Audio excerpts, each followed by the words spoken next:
Welcome to the Ecom Collab Club podcast, where operators, risk takers, and battle-tested founders drop the lessons that cost them time, money, and their sanity, and share what actually works so you don't have to pay the same price.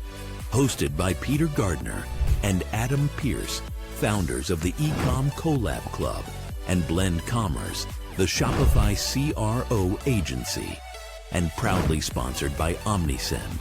Email and SMS marketing so good, it's boring.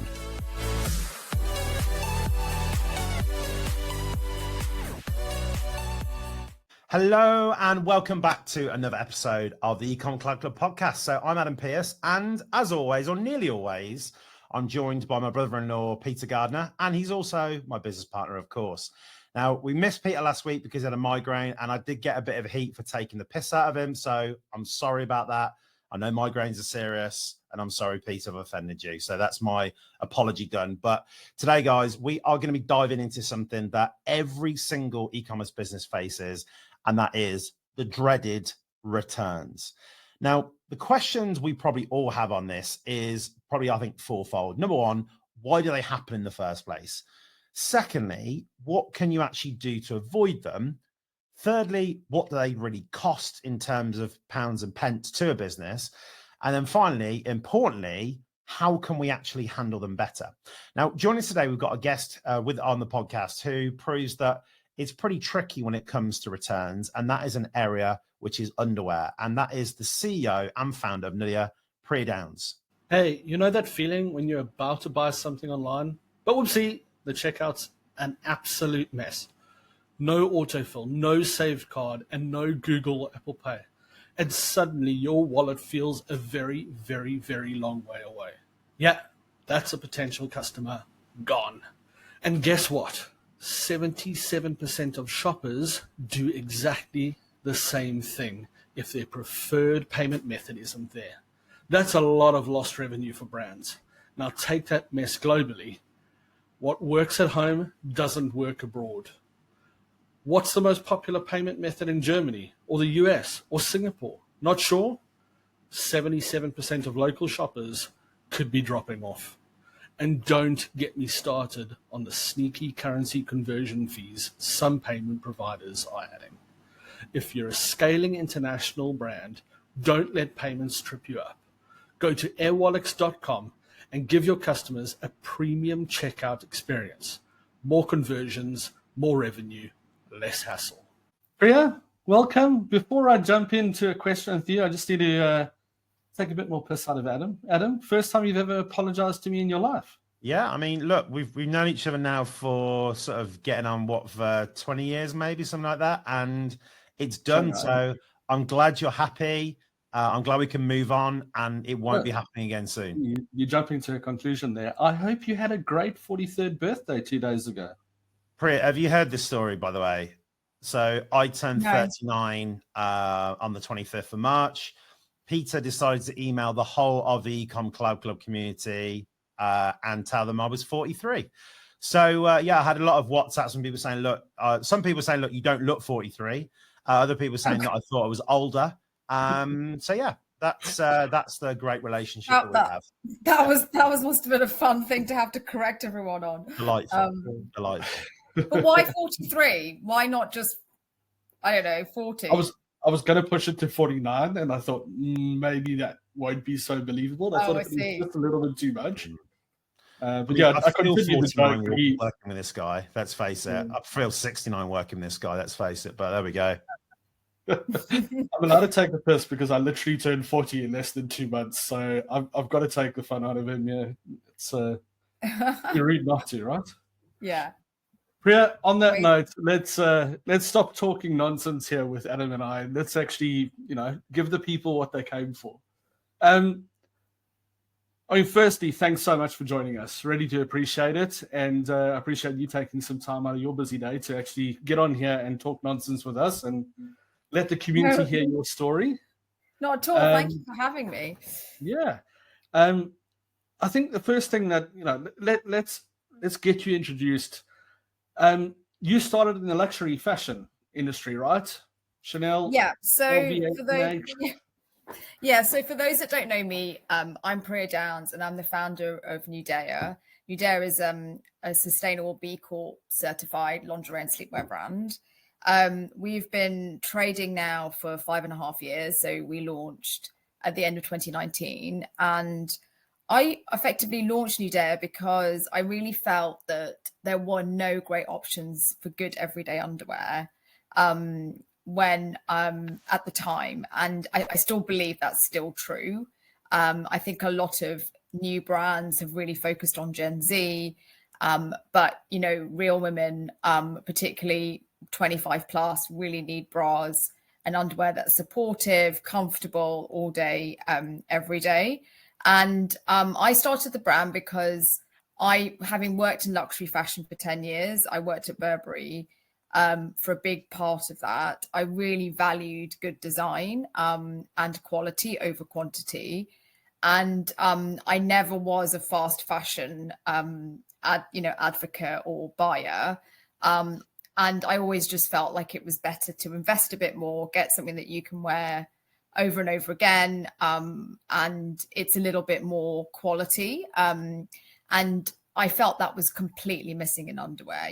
There was the options I felt were available to me were either a boring basic from the high street that was kind of low quality and very throwaway, or it was kind of sexy bedroom lingerie that was kind of was uncomfortable and really, really expensive. But there wasn't really anything that was kind of stylish, but just good for everyday wear. And that's where Nudea was born. And so, our mission is simple. We empower women to be the best they can be by giving them great, supportive, comfortable underwear every day. Awesome. And what, from your previous experience, what did that teach you? I know we're talking about returns today. What did that give you insights into this element of that business with what you're doing now? What did you learn? What are your biggest takeaways working in those other big brands about returns that you've gone, okay, I have to implement this when I go in and start my own company? I think the biggest reasons why people return is down to, it's sizing, and we can talk a little bit about that. Mm-hmm. But I think also it's quality. A big part of it is people, an image doesn't quite look like what they get. And I think what we try to do is really portray the image in its truest possible way, but also deliver just good quality product, because I think that's what's going to help customers pick something up and go, oh, I really like this. And, I think, I'm sure we've all experienced huge disappointment in buying something and going, this is absolutely not the quality that I thought it was going to be or I paid for. And that, I think, is what contributes to, returns. And so from my previous life, like, to answer your question, I think that it is just down to delivering, and it's not all of it. It doesn't solve all of the return problems, but it certainly helps to solve a vast number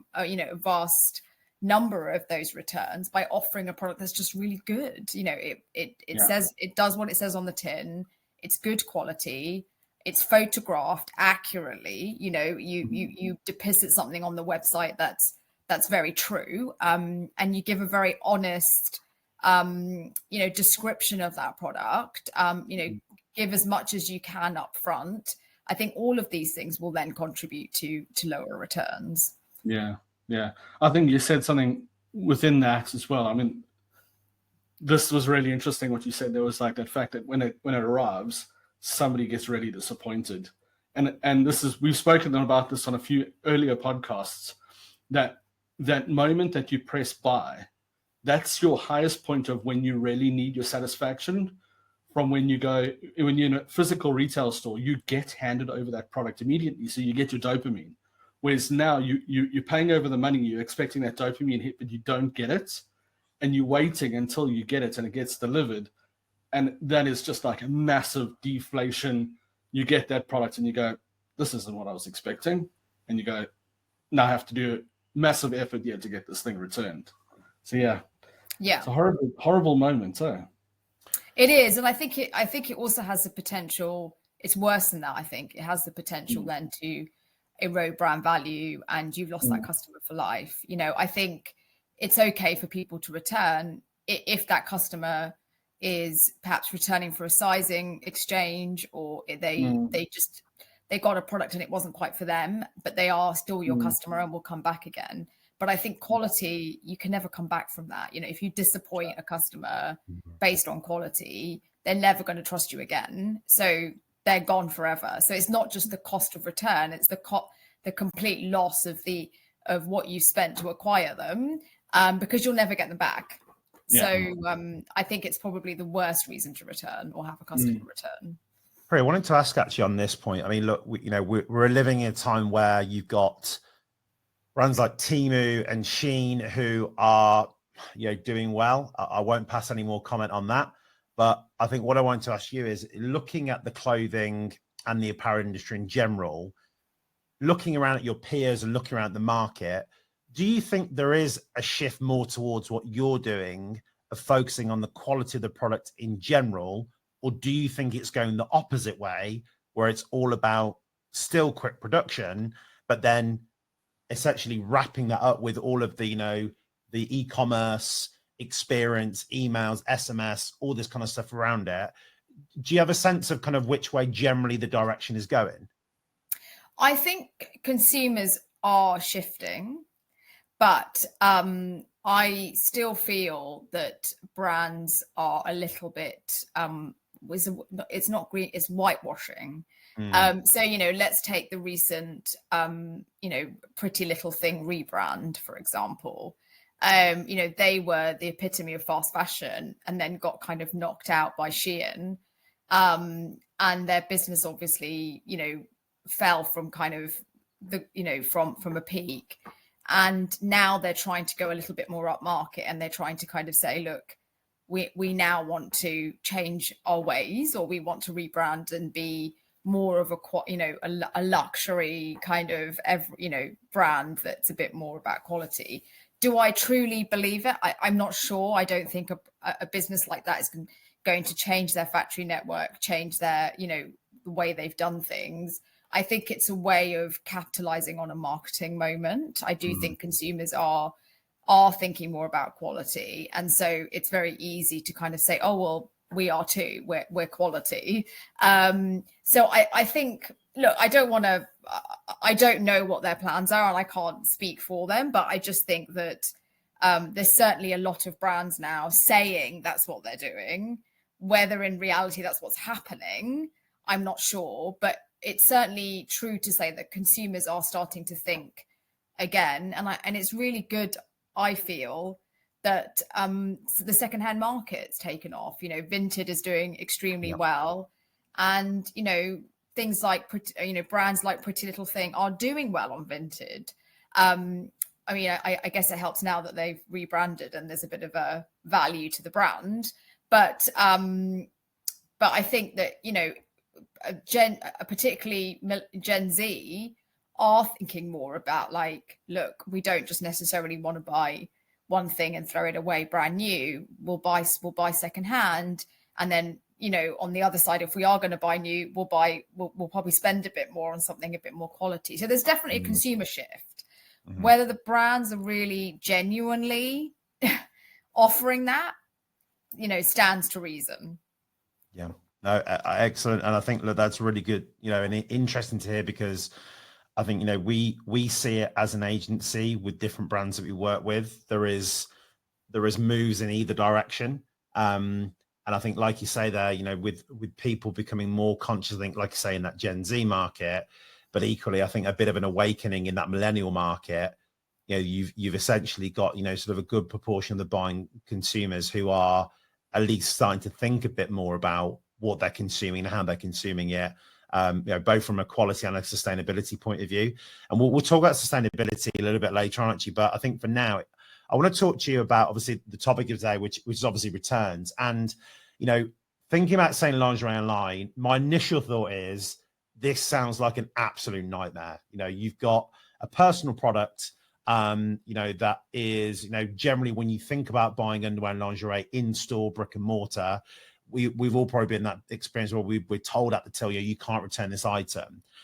When it obviously, if you think about sort of the start of the business to the business today, has the issues of returns got better or worse for you as a retailer?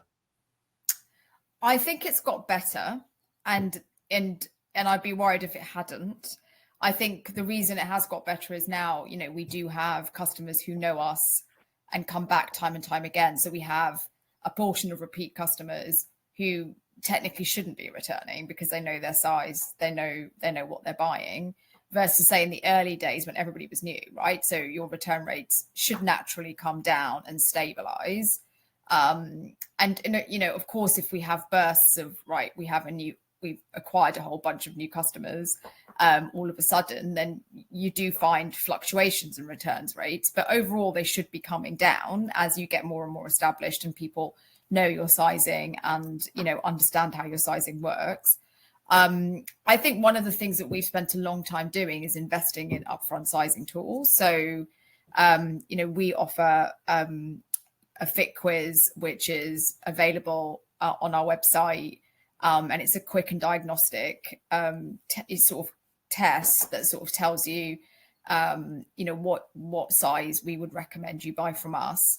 It's quite quick and dirty, and it's a little bit rubbish in, rubbish out. And I say that because 80% of women are wearing the wrong size. And the starting point for that kind of quiz is, what's your current size? And if you're a little bit, if you are wearing completely the wrong size, it's not necessarily the most accurate way to get your size, but it provides a good starting point, say.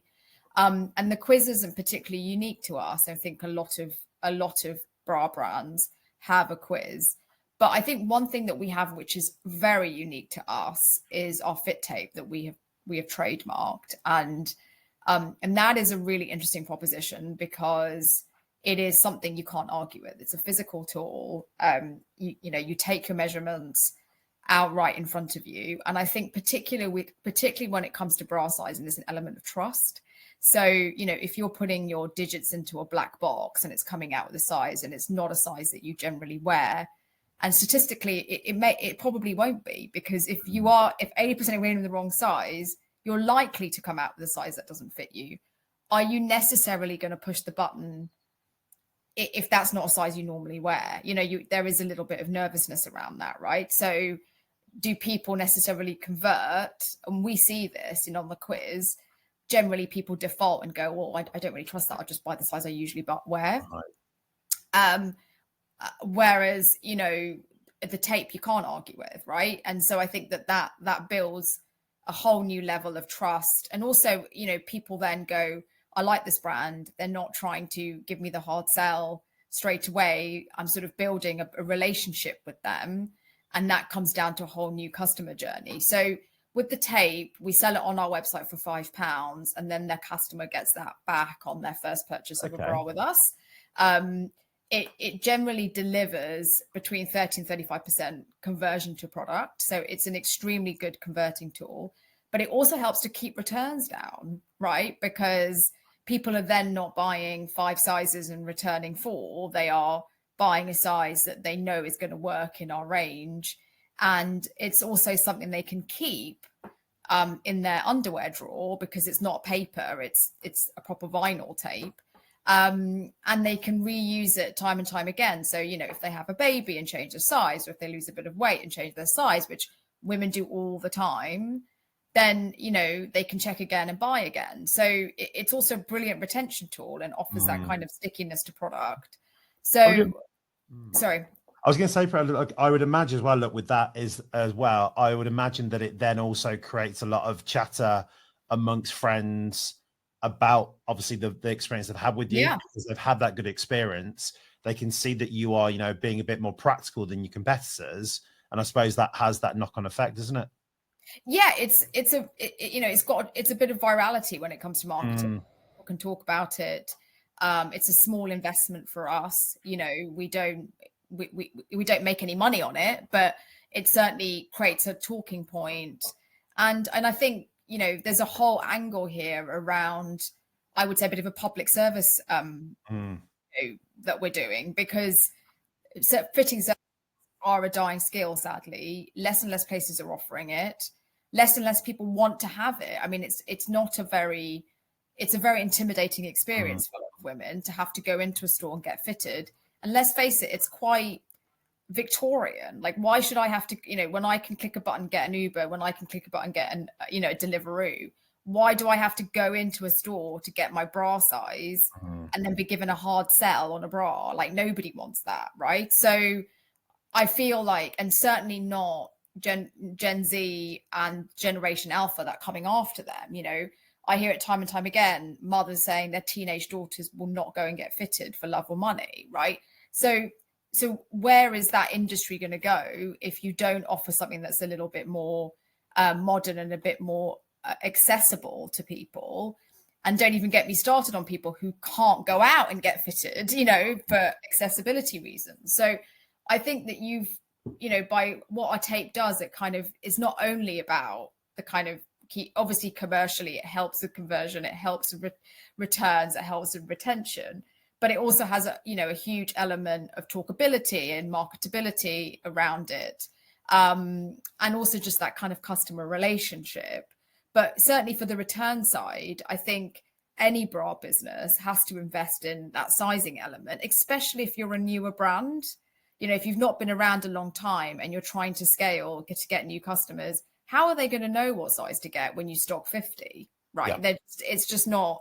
And traditionally, what people would do is just buy 5 and return what doesn't fit, and that isn't. And as a sustainable brand, that's not exactly great on carbon emissions either, right? So you've got to be thinking, how do you get that return low? And it costs so much money, right? And I think when you're, particularly for us, where a bra, we're not talking about £800 dresses. We're talking about a bra that's between 30 and 50 pounds. Just the fixed cost of returns massively eats into our margins. So, we have to commercially be constantly thinking, like, how do we get returns down? And I think the upfront fitting is a huge part of that. No, absolutely. And I think actually on that subject of cost, I think, Peter, you can ask some questions Priya on that specifically, aren't you? Yeah. So in terms of the returns, and I think a lot of other brands are probably going to find this quite interesting in what you're doing. They're obviously not an inconvenience for your customer. They're an inconvenience for yourself as well. But in terms of expense, are you able to share roughly, you can share maybe a percentage of what that cost is to you from an order?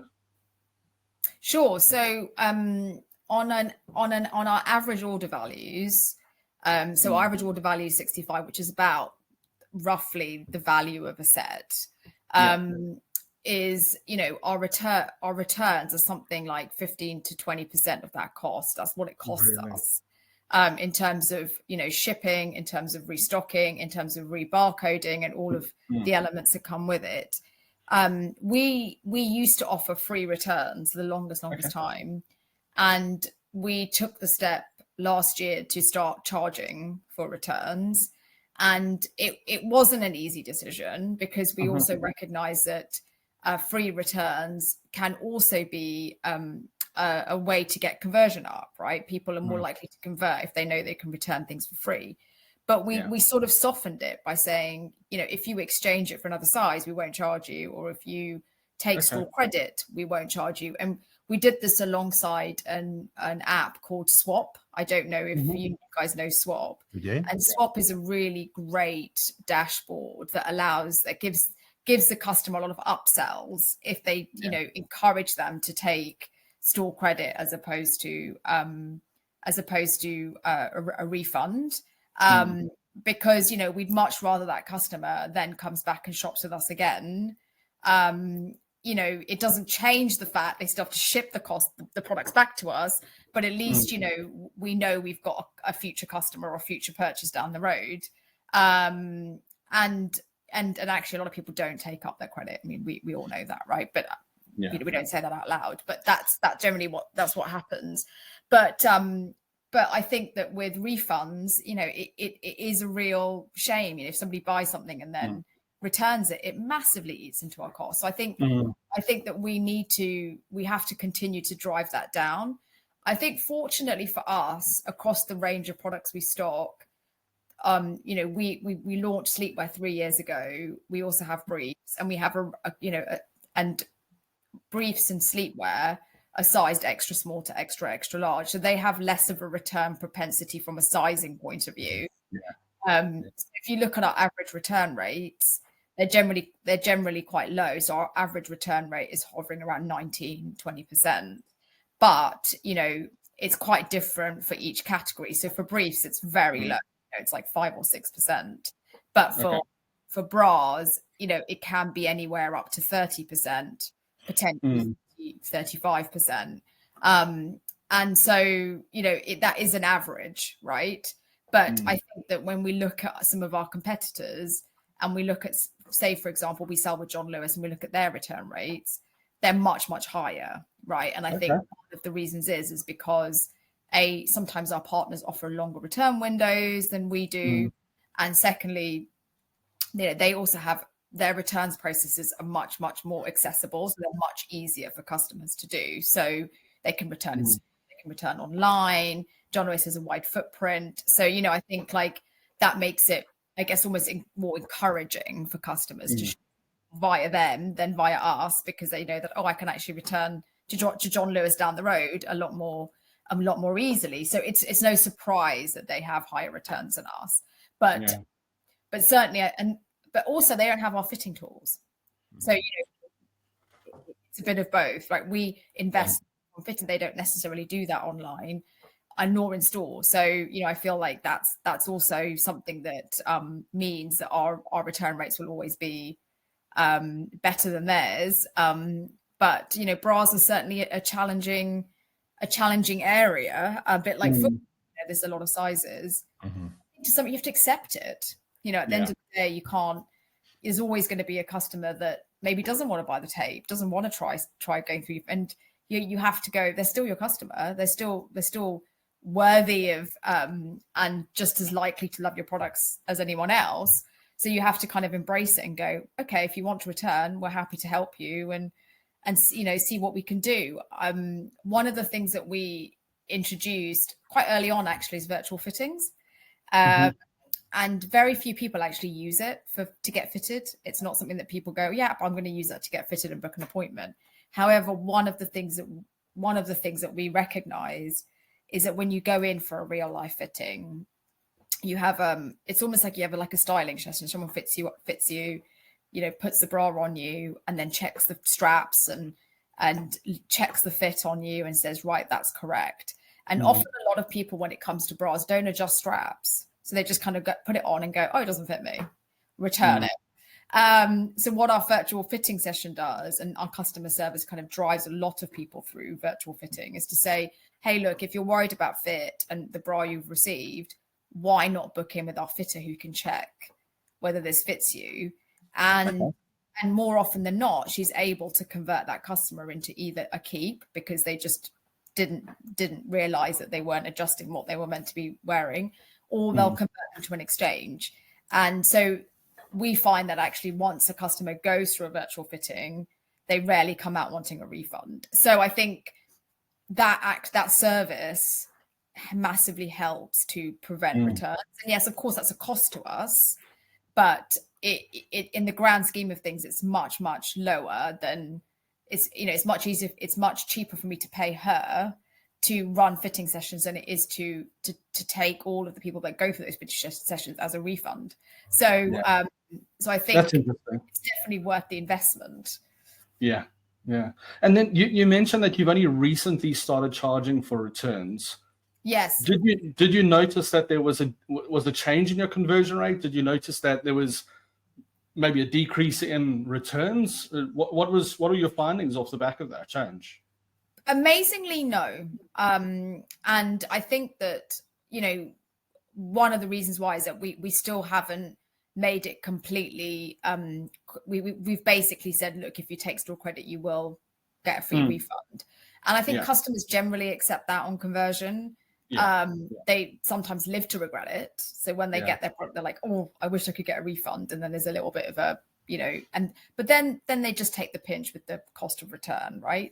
But No, we haven't seen a drop off in conversion, which I think is amazing, and we've been keeping a really close eye on it. And I still feel we're quite generous. I mean, you know, we say to customers, if you take store credit and Swap helps with this, you get an extra bonus £5 credit. And I think most customers go, actually, that's quite a good deal. And, you know, I may not be happy today because it doesn't fit me and you don't have the style or size I have. But look, I'm happy to keep the credit and try again in the future. And to us, that's an opportunity, and we'd much rather that. And I think most customers are accepting of that. And I think generally most customers now expect to pay for returns. I don't think there's a lot of brands out there that there's not many that still offer completely free returns, you know, on everything, right? There would be restrictions. Maybe it's an order value restriction, or maybe it's but generally more and more brands are offering returns, and we've been keeping a close eye on our competitors too. And that, you know, there are times that we, like, for example, we do offer our best customers free delivery, free returns, like all year round. So it's also a great way to incentivize repeat purchase. So how do they get into that? How do they get into that? Yeah. How do you identify them? It's really our top customers. So it's really the customers that shop with us, you know, multiple times a year. So, you know, if we have customers that shop with us every, you know, 5 or 6 times a year, they kind of get into kind of a segment, and we know that they are our loyal customers. And so we, you know, we'll basically say to them, right, you know, over Black Friday, it's free delivery, free returns for you. You know, we offer them kind of 12 months free delivery at the beginning of January. So I think that all of these things are great loyalty hooks. And it also incentivizes them to try new products. And, you know, they're more likely to go, oh, I'll give that new product a go. I've never bought it before, but, you know, I like the brand, I like the quality, so let's give it a go. And if I don't like, I can return it. But, you know, I still think the fact that we offer exchanges for free, you know, helps a lot too. But, you know, I think what it's done has driven the refund rate down. So, you know, we don't refund much, which I think is really the objective of this. I don't think it necessarily, like, that in itself has contributed to returns coming down. I think that's much more of a brand thing and a sizing thing, because at the end of the day, you know, a return is a return, whether they exchange it, whether they take store credit, it's still a return, right? And it still costs us money, but it's more that we're not giving refunds away unnecessarily when we could actually convert that customer into a future customer or an exchange. And I think it's quite important to incentivize them that way, because you have that opportunity to turn them around again if they do return. Whereas if you just give them a refund, then the likelihood is you've lost them, right? So so I think tools like Swap really help with that.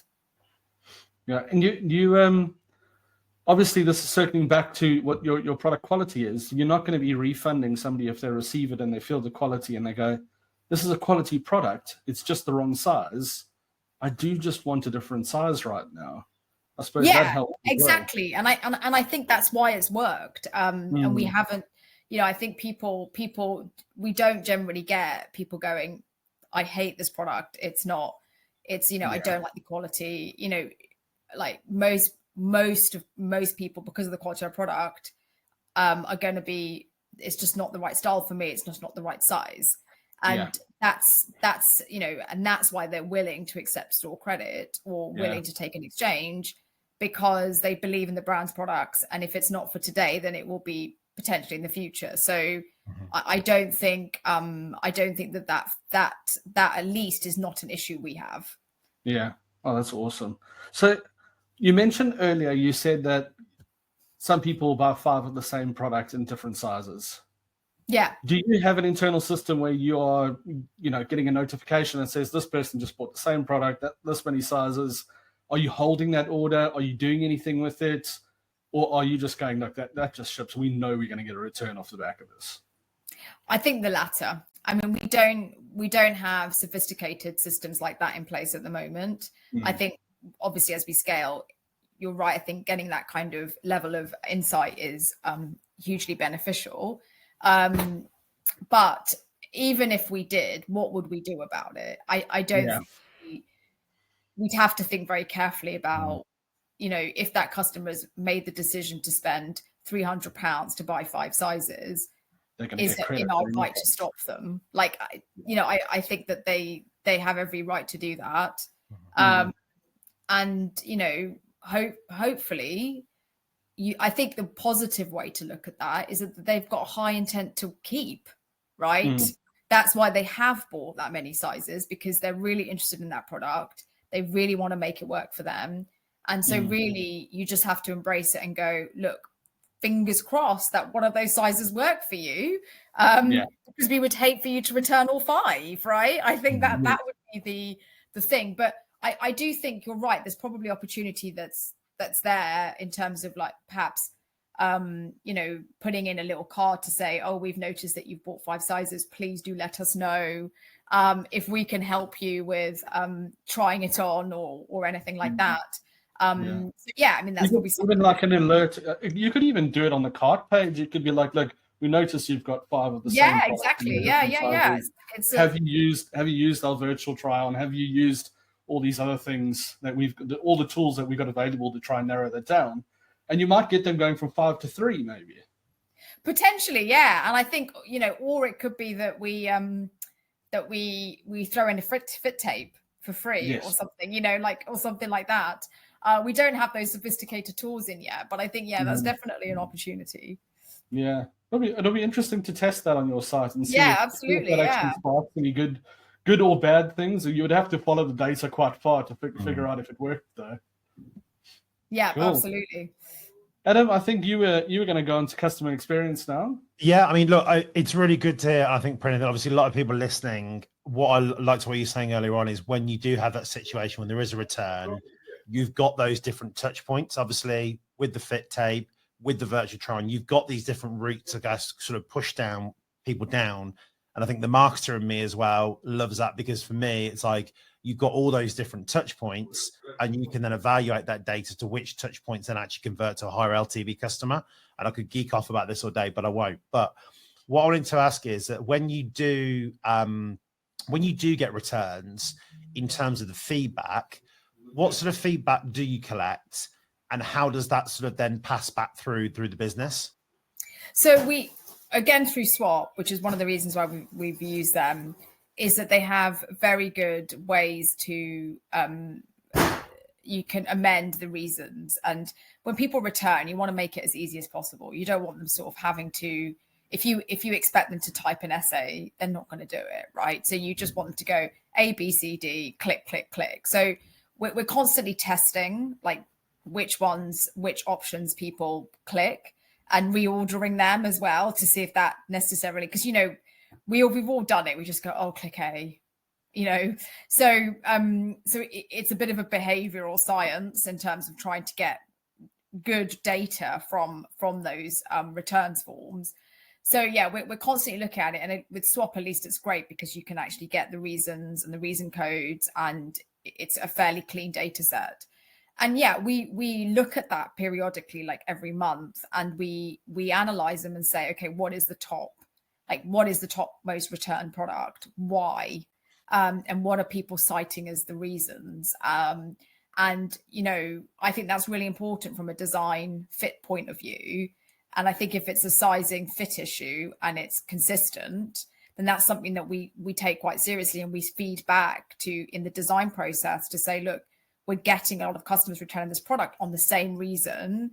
Clearly, we need to look into that. And I think it's really important to correct any of the consistent product issues when it comes to fit. And then, every now and again, you get people returning it because they're like, the style's not for me. And obviously, we'd love to understand a little bit more about that, and some customers do use the free text to give a bit more explanation, but it's not the norm. So it's quite hard when somebody writes that as a reason to be like, okay, well, what about it? Does it not work for you? So I think it's difficult to get clean data. That's the problem. And whichever way you look at it, it's quite difficult to believe the data you get. So we usually supplement it with our own, like, questionnaires to our own existing customers to say, just asking them sort of general questions like, have you bought from us? Have you returned from us? Why have you returned? Et cetera, et cetera.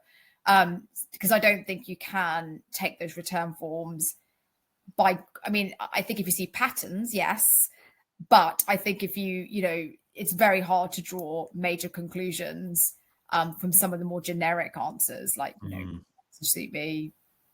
But you have to get the balance between easy versus free text, right? So I don't know what the right answer is for that in terms of. No, and it's difficult because I guess the other thing as well is it's then, look, you could do that process whereby, you investigate every single one, you get people calling customers.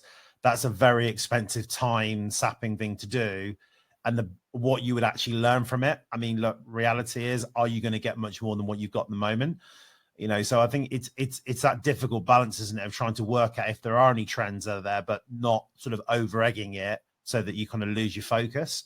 I think what I was going to ask you about too is that in that returns process that you've got, from a brand point of view, is there a particular moment you think in the returns process that you have to get right in order not to then do longer term damage to what you're doing as a business?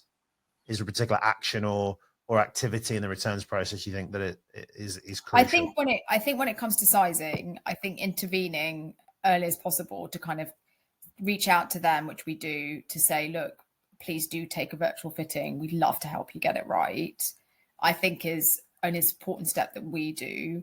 As soon as we see somebody say, look, I don't know what size I am, I'm returning this because it doesn't fit me, we immediately know that customer is someone we can convert to a longer term potential by just getting them to see someone in our team. So we definitely do reach out. I think it's those customers that generally are just not happy with the style they've got, or they've cited another reason, that it's then quite difficult to intervene and kind of go, yeah, we'd love you to get in front of her. Because there's a fine balance between too buggy, like bugging them and go, if they just have like, look, I bought from you, just wasn't for me, sorry, just leave me alone. Like you don't necessarily want to be harassing them either. Booking in a fitting is quite a intimate and time, it takes time out of your day. You've got to book in for 10 minutes, and no, not everybody wants to do that, right? So a lot of people just go, I want to buy a bra, wasn't for me, I bought from someone else, and sorry, I'm going to pick them. But and you have to kind of go, okay, well, that's fine. And I think ultimately you have to accept that it is part of trading online, and we don't have a store, right? So I think when you don't have a store and you don't have the ability for people to try things on directly, yes, they can go into our retail stockists, etc., but we don't see that data. If you don't offer a store, what do you expect, right? At the end of the day, you have to make it so that it's easy for them to return. No questions asked, no penalties, etc., because you don't have, we're not a Zara where you can actually go into the store and try it on if you're really nervous about it. So I think you have to accept that it is part of business if you're an online brand, and especially if you're an online only brand, D2C. Do you sell stuff online? Then you need OmniSend. Yes, that OmniSend. The powerful yet refreshingly intuitive email and SMS tool that helps you make $73 on average for every dollar spent. Like watching steady lines go up and up and up? Just automate your email and SMS campaigns with OmniSend. Set it up once, then sit back and watch the sales roll in while you snooze. You're still awake? Then go to omnisend.com/ECC. Give OmniSend a try and start getting sales so steady they'll definitely put you to sleep. Don't forget to use code ECC30 for a 30% discount. Priya, we are getting towards the end of the episode. I just got one more question for you before we get into the Q&A section with the audience. You guys obviously have a big focus on sustainability. Could you tell us a little bit of your take on end-of-life product, and obviously this new trend that's going to be coming and hitting e-commerce and all other retail brands, on what the process of getting those returned products and how that disposable and the education for the end user is, and what your take is on the whole recycling and etc., and also what you guys do with your return products too. Yeah, so I think one of the things that we pride ourselves on being is not just a bra brand, but an educational bra brand that helps customers and builds a relationship with customers from fitting all the way to end of life. And we offer our customers bra recycling, and that's for new customers and existing customers. So they can send any bra back from any brand and we will recycle it through we have a partnership with a third party recycler. And that again, obviously, is at our cost. So, we don't charge the customer for that. And it's part of our commitment to doing business better. So we feel that, we want to work with our customers, educate them on the importance of buying less. And the importance of buying less starts with buying the right fit. So, don't buy 20 bras that don't fit you. Buy one quality bra that's going to last you and going to take care of it. And unlike other categories, you can't rent, resell, or donate underwear, right? So the only place it ends up is landfill. So I think this is a category that needs to prioritize end of life and sustainability above all else. And, if you think about also the environmental damage in terms of washing, you wash it every day, right? So again, there's so much impact that a tiny product that you're getting is having on the environment. That we want to try to educate our customers to do things better. So from the upfront fitting, and then every single bra comes with a wash bag. So we give that customer a way to take care of their products for longer. A lot of people go, well, does that mean they don't buy as much? Absolutely not, because it actually builds a trust. It builds an element of like, yes, you care. And that we don't see that affecting retention at all. People still come back and buy, a bra every 3 months, despite the fact that their bra is lasting a lot longer than they're used to. And then they're probably replacing the other bras that they've correct. got from other That's suppliers. exactly it. Yeah. And then we offer that end of recycling. So once they're done with their bra, whether it's our bra or any other bra, they can send it back to us for recycling. And I think that's it's kind of that for us has always been an ethos. We've always kind of said, look, we want to do business more responsibly. We want to help customers buy better. And it's sort of my own my own personal experience. I started with a drawer full of underwear that I never wore. And so, I think that you're right with all this legislation coming in. I think the biggest focus on the new legislation coming in is pushing the onus back on brands to take responsibility for end of life. In France now, they've put in place legislation on packaging. So you're responsible for the packaging that you send out. So you pay a tax effectively for every package you send out, because that you're responsible for that being recycled or disposed of. And to some extent, the products you send out. So, they've started to put that into place.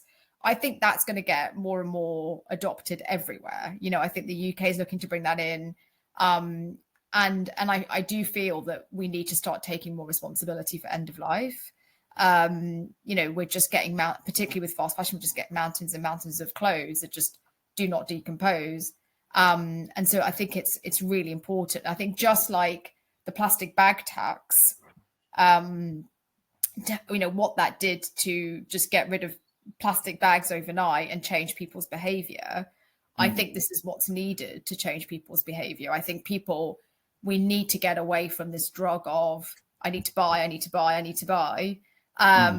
to a more thoughtful buying, which, is something that I think there's a bit of people are saying that, whether they're actually doing it is another story. So I feel like that's where the governments need to intervene. And I think it's going to happen, and it should happen. Yeah. And also stop the fast fashion. I'm going to be quite blunt about that. I think also, the rubbish product, we're not just fashion, just rubbish products in general that just don't last. They're terrible. And the amount of waste that's creating globally as well. And the environmental impact just in general. And I think, it extends to every single product. It's clothing, it's food, it's electronics. There's a big issue that we are, on the precipice of, facing. and something needs to be done about it. But yeah, Keir, if you're listening, sort it out, mate. But there we go. At this point, Priya, we are going to move on to the Q&A. So we've got some questions from the audience and some questions that we've had sent in as well. So I think we'll go with the first one, which is from Letitia. So Letitia says, hello from London. How do you manage the sizing challenges for your international customers? Do you find there are more returns? There is definitely some education to be done in the bra sizing. Hi, Letitia. I know Letitia. Good question. I think at the moment, yes, it's a problem for international. We obviously offer sizing conversion for bras. The challenge, particularly with bras, is that sizing is different everywhere. So a 34B is not the same. It's a completely different sizing grid in Europe as it is in in the Middle East or Asia. So it becomes quite a challenge. Fortunately for our biggest markets that we do sell into, America and Australia, and this is possibly why the sizing system is the same. So 34B in the UK is the same as the 34B in the US.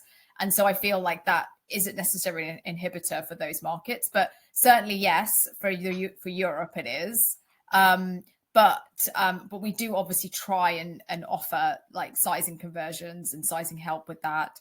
But it's not we don't sell a lot to the continent for other reasons. I think there's bigger restrictions from import tariffs since Brexit that really restrict trade with Europe. And I feel like our strategy for those markets would be looking through third parties who can do that better than us in terms of the size communication, in terms of distribution. I think for us, really, we're concentrating very much more in the UK. And we obviously have some good business in the US, but we're still quite small. So we're not massively investing in international like sizing conversions, but we do offer guides on our website. Great, thank you. The next one is it's a statement from Thomas, but it's actually a question I was gonna get into with you as well. You obviously mentioned that big returns portion and what that contributes towards your margins. I think what Thomas is saying here, he's talking about people not building that into their margins, and then also obviously the life cycle of those products and how that could be delivered 3 or 4 times before it actually finds a final home. What's your take on building it into your margins, and is it something that you guys are just consciously trying to bring down so that you don't have to push up your margins? No, it's something you have to build into your margins. I think that I haven't come across, a brand that has no returns or 0 returns. And if their return rates are really low, I think that, the different stages of your business as you scale, that is going to go up. And I feel you have to accept that. So, you have to build it into your margins, and you have to kind of accept that you've got a long-term benchmark, and that has to come out of your margins from the outset. So every time you plan your costing, you have to say, well, actually, you need to inflate it by your return rate, because otherwise you can't scale your business profitably, because you're always going to be fighting against this. So we build it into our margins. We have to. I mean, I've just explained our economics. We have generally low order values. Returns really cost us in terms of that contribution margin. So we do need to build it. And unfortunately, we have great relationships with suppliers, and we do have good, top line product margins. So we are able to absorb it and still be profitable and still grow profitability. But I think you have to plan it. Like, you have to accept returns are part of business. And so, you would be, I think you have to. I honestly don't think you can scale a business and not build it in. Awesome. We got a few other sort of quick take ones with you. What's your take on a no questions asked return policy? And not necessarily, I know with you guys, you guys need to accommodate this and do what you need to do. But for other brands, do you think that's a good policy, or do you think that's something they shouldn't be doing? I'm generally pro it. I think if you're a new brand, I think it helps with conversion. Why make it difficult for you to get a new customer? I'd say, yeah. I think, I think at some point in your life, it's something you need to embrace, and it's a price of getting new customers. Awesome. And then, would you or have you ever banned a serial returner? Oh, it's always a question. I was like, I don't know. I'm not against it, but I'm not necessarily for it. I'm sort of neutral on it. I have never banned a serial returner. Fortunately, we've never had a serial returner, so that's maybe a good thing. I think you'd have to look at it on a case by case basis. I mean, generally with bras and underwear, people don't rip tags off, wear it a few times, and then return it. There's generally kind of a social stigma to that. Nobody's going to return a used brief. So we don't generally get that,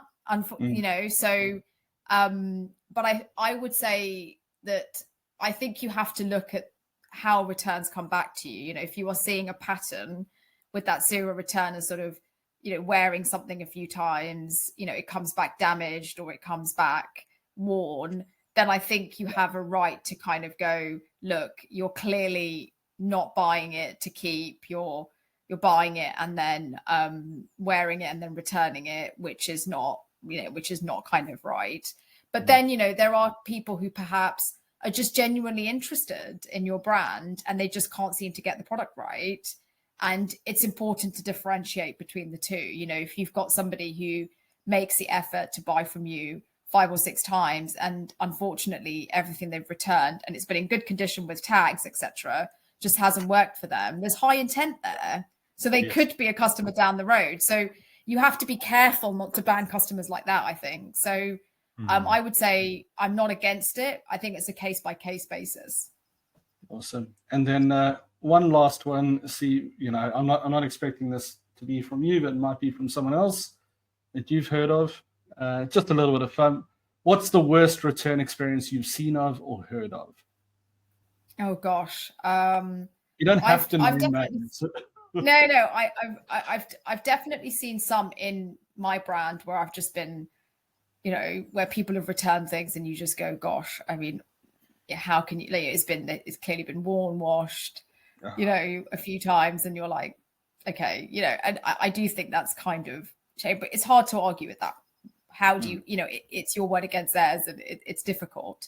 I'm in a small founders group with other lingerie brands, and I have heard of quite awful cases where, particularly higher price point goods where, things have been personalized, and, then returned, and it's got quite ugly with the exchange of return policies and because it's very, when you personalize something, particularly when you're talking about kind of high-end corsetry or a bespoke item, it's extremely expensive for a brand to then have to take that back because they can't resell it.